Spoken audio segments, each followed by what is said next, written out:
ఒక cinema hit అయింది అంటే వెంటనే సీక్వెల్ అనౌన్స్ చేస్తున్నారు మేకర్స్. ఇప్పుడు ఈ ట్రెండ్ పీక్స్ లో ఉంది. బాక్స్ ఆఫీస్ దగ్గర కోట్లకు కోట్లు కురిపిస్తుంది. అయితే అన్నిసార్లు సినిమా హిట్ అయింది కదా అని సీక్వెల్ అనౌన్స్ చేయడం కుదరదు.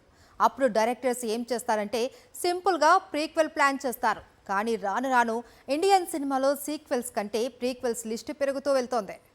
గత శుక్రవారం ప్రేక్షకుల ముందుకు వచ్చిన కన్నప్ప మూవీ మంచు విష్ణుకు కమ్బ్యాక్ మూవీగా నిలిచింది.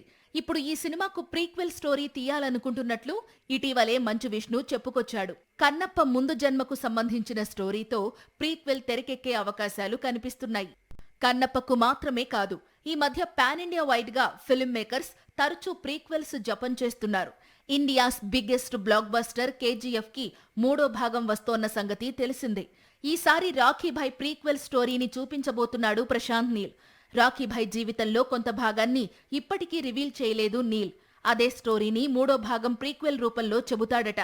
కేజీఎఫ్ 3 కంటే ముందు కాంతార సీక్వెల్ వస్తోంది. అయితే ఇది సీక్వెల్ కాదు, ప్రీక్వెల్. తొలి భాగం ఎక్కడైతే ప్రారంభమైందో దానికి ముందు జరిగిన సంఘటనలు చూపించబోతున్నాడు రిషబ్. అక్టోబర్ 2న కాంతార ప్రీక్వెల్ ప్రేక్షకుల ముందుకు రానుంది. ఇలా చెప్పుకుంటూ వెళితే ప్రీక్వెల్స్ లిస్టు చాలానే ఉంది. భారతీయుడు 3 ఇందులో సేనాపతి బయోపిక్ ను అంటే ప్రీక్వెల్ స్టోరీని చెప్పబోతున్నాడు శంకర్.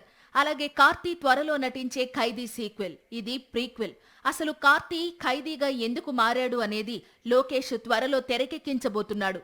ఎంపురాన్ 3 ఇందులో కూడా మోహన్ లాల్ అసలు లూసిఫర్ గా ఎలా మారాడో చూపించబోతున్నాడు దర్శకుడు పృథ్వీరాజ్ సుకుమారన్. తెలుగులో బింబిసారా, కా చిత్రాలకు కూడా ప్రీక్వెల్స్ తీస్తామని చెప్పారు దర్శకులు.